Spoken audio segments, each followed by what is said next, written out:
Hello, I'm Moshe Bari, and I'm your host today with Bari TV. Today we're going to be discussing the assassination of President John F. Kennedy in the year 1963. First, we're going to discuss him as a person, discuss him as a politician, and then his assassination.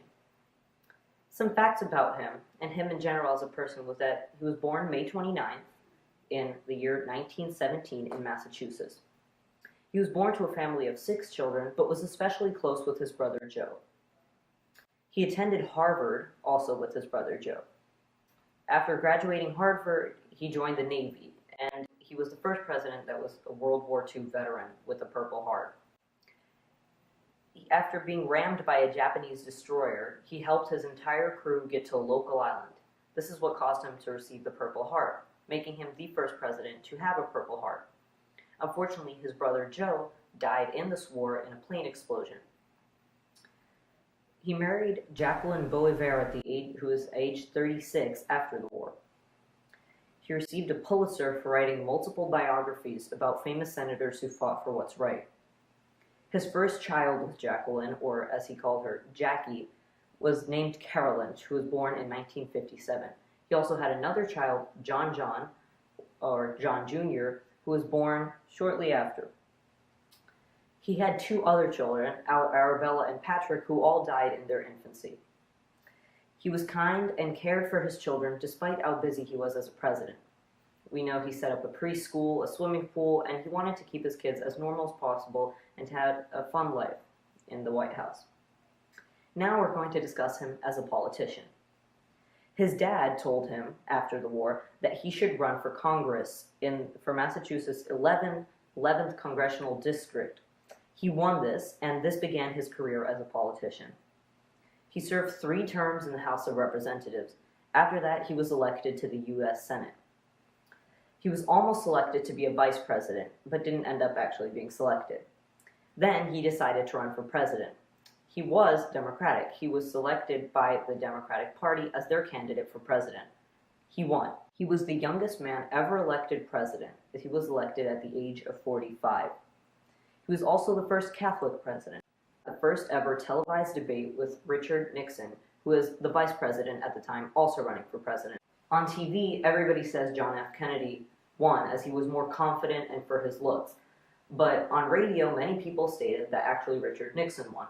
Unfortunately, there were more people using the TV than there were using the radio. It was later found out that JFK was actually using makeup, like many people do on these type of presentations. Richard Nixon, who was tired and recovering from a knee infection, only had one form of makeup applied on him, called Lazy Dab, which covered his 5 o'clock shadow, making JFK appear more confident and Richard Nixon appear more tired, as he really was. After he was elected president by a small margin, he put a lot of work into his presidency. Some of the things he did was, for instance, he put a lot of work into the Cold War with the Soviet Union. He's known for convincing the Soviet Union to disassemble all their nuclear missile facilities in Cuba. He's also known for putting in a lot of work into the Apollo mission project and into the space race with the Soviet Union in general. He convinced Congress to put in $22 billion into the Apollo 11 mission to get a man to the moon by the end of the decade. Unfortunately, he never actually witnessed a man landing on the moon. He was also known for his work with civil rights. At first, he didn't pay much attention, but after an extremely racial discriminating event occurred in Alabama involving spray hoses, he decided that he had to take action. He supported Martin Luther King in all his rallies and was known for saying that 100 years after Abraham Lincoln declared slaves free, they were still not actually free. Hard to get black people to be treated the same as white people, and he said that no matter what color, everyone in the United States should be treated equally.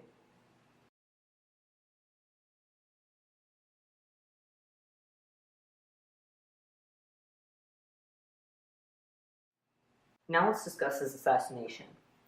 JFK flew to Dallas, Texas that week to give multiple speeches to win the support of Texas, as he was planning on running for a second term. He was killed during a motorcade in Dealey Plaza. He was driving in an open and uncovered convertible. 3 shots, or as commonly recorded, 3 shots rang out from the Texas textbook depository. The shots all came from the 6th floor. JFK was hit 2 times, one time in the throat and also the second time in the upper body. Governor Collins was also hit and was wounded but did not die. JFK died shortly after being shot in Parkland Memorial Hospital. His wife was rescued by a Secret Service agent who jumped on her, fearing that there would be more shots, but there were no more shots. Lee Harvey Oswald, a warehouse worker for the same warehouse where the shots came from, fled the scene. He was confronted by Officer J.D. Tippett, who he shot and killed. Then caught by police in a movie theater, which he fled to after killing J.D. Tippett. While transferring jails, he was killed by Jack Ruby, a Dallas nightclub owner. And now, an interview with an eyewitness who was at the scene as JFK was shot. I can go back and help you. Okay, so the first question is, how old were you on the day when JFK was assassinated? I was 13. Okay. And I just had my 13th birthday. oh, cool. Where were you when he was assassinated? I was at school, my junior high school in Fort Worth, Texas. Okay. Do you remember what you felt like or what you were doing before he was assassinated? Yeah, we went outside and we saw him because he flew over our school. Oh. After he was shot, what was the reaction of the people around you and what was your reaction? Okay, so what happened after he was shot, we really didn't know as students. The teachers were all called out like for an emergency meeting, and they told us to stay in our seats and they would be back in a minute. And then the teachers all came back in and they were all crying. And then they didn't tell us. They wanted our parents to tell us. So they just said school. Oh, okay. It was just amazing, all of a sudden next thing we knew is that the teachers were all crying and they called school off. So clearly we knew something had happened. And we went home and then I don't know, because those days they did not have cell phones, so I don't know how they told our parents. I'm sure our parents knew from the news. Oh. And at that point they had not announced that he was actually dead. We knew it, we found out he had been, let me think back. No, they did announce and they did tell us he had been shot, but we didn't know that he was dead because they hadn't announced that he was dead yet. And then they dismissed school and we went home and everybody was watching the news. It was Walter Cronkite. I don't know if you've heard of him. Yeah, I have. Our teacher told us about it. Everyone had their television on and their radios on, and then the parents were crying, everybody was crying, and then they announced that, Walter Cronkite came on. Made his announcement that he had very sad news. The prison community had been pronounced dead at Parkland Hospital. What did you feel like after he was shot? Like, how did it impact you? I was scared, very scared, because he was like a security for us. We'd always been told that he would, help us in our country because there was an issue with the Russians. And that he would do everything he could so that the Russians couldn't harm us in America. Do you know what the First Lady reacted like when he was shot? Yeah, Cora. She was like just stunned. She was stunned in the car. There's pictures of her that we saw that she was just stunned. She got up immediately. She got up to move, to pull in what happened. She was shot. He was over in her lap, and then she leaned back, like with a real stunned look on her face, to pull the Secret Service man into her car because it was a convertible. So she went, leaned backwards to pull him over, Yeah. her, to help him get into the car. What impact do you think it had on the U.S.? Oh, no, that's a tough question. I think,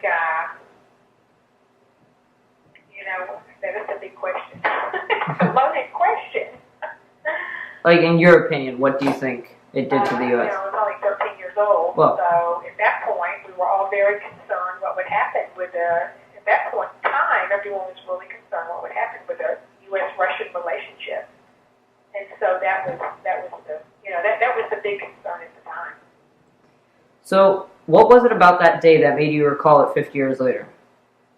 Because I think that, for me personally, I think that's the day that any of my contemporaries, people that were old enough to remember will always remember the day Kennedy was shot, just like people will always remember 9/11.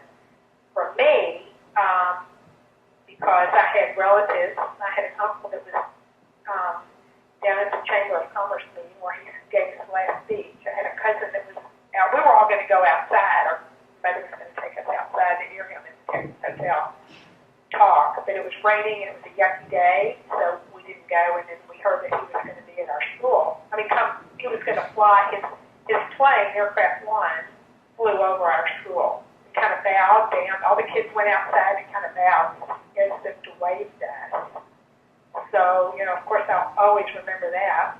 And then I remember my father was actually in a meeting in Dallas and saw the motorcade, and they couldn't get out of Dallas. It's only 30 miles apart, going from Fort Worth to Dallas, so like Twin Cities. Yeah. My father could not get out. They closed all the highway systems and all the roads. So he couldn't get out to get home that night to come, back home. Wow. So there was, a personal impact. Of course, we were all nervous and scared about that too. That we only saved you because you didn't really understand exactly everything that was, transpiring at that point in time.